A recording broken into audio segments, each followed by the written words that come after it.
Welcome back. So we've got our submarine modeled, and in this video we're going to do two things. One is applying a modifier to make it a lot smoother, and the second thing will be adding some materials. Alright, so first things first, let's smooth it out. And we're going to do add the smooth modifier to 3 different objects. We're going to leave this as it is, okay? It doesn't need to be smooth. Let's start with the hull. Now, we haven't really talked about what's going on over here, but there's a lot of options. And so what we're going to do is just move over to this wrench here. And this is called the modifiers. And they are a variety of modifiers that we can choose from. And what we're going to do is go to the subdivision surface. Now, before I do that, I just want you to look here. We had 491 vertices, 488 faces, and basically that's what made up the body of the submarine here. Now I'm going to take this and go to the subdivision surface. Right away, you can see it's smoother. Okay, it looks a lot better. But now the cost is that we've got a lot more vertices. Okay, we basically tripled, I think, our vertices there. We're going to do a few more subdivisions. So I'm going to click on here and click on here. The render, so oops, maybe just a 3 there. That's probably good enough.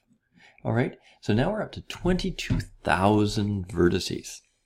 Okay, now it's not really a big issue with computers nowadays, but I mean, if you had lots of these going on, it's difficult for the computer to keep track of all those vertices, which it needs to do.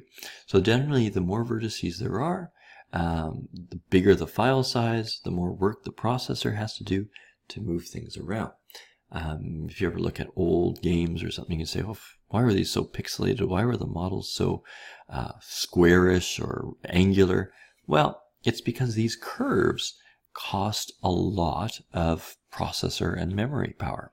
You know, even the original Pong, the ball was not round. It was actually a square. And that's mostly because a circle requires a lot more information than a square does. All right, so we're happy with that. Looks good. We're going to do the same thing with the periscope here. So I'm just going to go to that subdivision, and we'll set it to the same amount. And you'll notice the vertices increase as well. Now, if this one, whoops, if it sort of pulls out a little bit there, because it's sort of shrinking at the bottom, just pull it down a bit, and that's fine. Okay, if you really have to, we can, if it got really small, we could still sort of scale it, but I think that looks fine. All right, and we'll do the same thing with this. So actually, before I do that, I'm just going to apply. Let's just apply them because we're not going to change it. Okay, same thing with this. Modifier, add the subdivision surface, and make those all 3. Okay, this one doesn't look quite as good, but it does it. There is something, a little trick that I could do. I'll just show you this here. This you can kind of see what's going on. What I'm going to do is add a loop cut. There. I'm going to bring it in. What it does is just makes that edge crisper. I'm going to make another loop cut here. You don't have to do this. I'm just showing off a little bit. Whoops. A loop cut and slide. I'm going to do that one. I'll do that one here. I'll do it right there too. I'll do a couple of them here. Oops.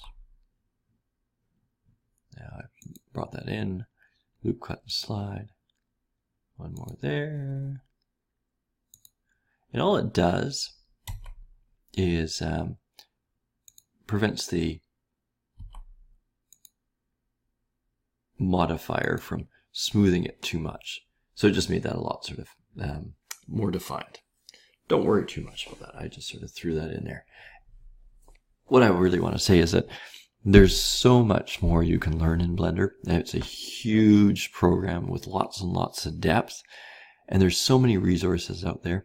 I really like Blender, and I think it's one of those programs that you could really, dedicate, I don't want to say your life to, but you could definitely dedicate a number of years to it and become really proficient in it. Create some really cool stuff, and I mean, even make a living, doing 3D models and stuff. Okay, but it is hard work and it does take time to learn how to do. All right, so I think we've got all of our things smoothed. Whoops, you can't apply it when you're in edit mode, so you just have to go tab and apply it, okay, when you're in object mode. So like I said, that just made that a little bit firmer there. Now, we're going to add some colors, okay, before the end of this video, and that's actually pretty easy to do. So let's start with the submarine. Yellow submarine, got to make it yellow. So over here is the materials, and beside that's the textures. We won't worry about textures in this course, but textures allows you to apply images to it. We're just going to apply a simple color. So all I did there was just add a material. So you can give this a name. We won't worry too much about it. This is just a representation of what it looks like. Okay, and we're just going to come to the diffuse panel here. It's set to this sort of white color at the moment, and we're going to make it yellow. So this here, just bring it over.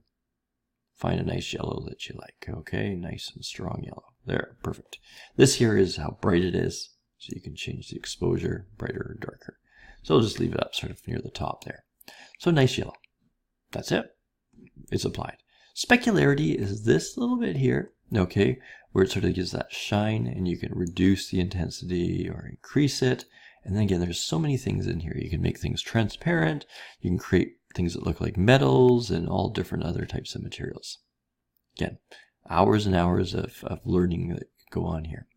I'm going to click on the propeller. Okay, we're going to add a material to that too. Sometimes that disappears. You just have to bring up your, there we go. Add a new one. Okay, now that other one was still available here. If you click on this, you can see that first one, and actually this we never applied. We created a new one. So I'm going to use material 2 here. I believe this one blue, but it's up to you really. We're just doing sort of the basic colors. Red, green, or yellow, blue. This one here, I believe I did it red. So I'm going to do new. So again, we've got material 3 here. Click on the diffuse, set it to red. Perfect. And then last one, click on this. And I believe, again, it doesn't really matter, material 4, I'll just set it to a green color. What kind of green do I want? Maybe a little darker. Okay, something like that. Perfect. And there is your multicolored submarine.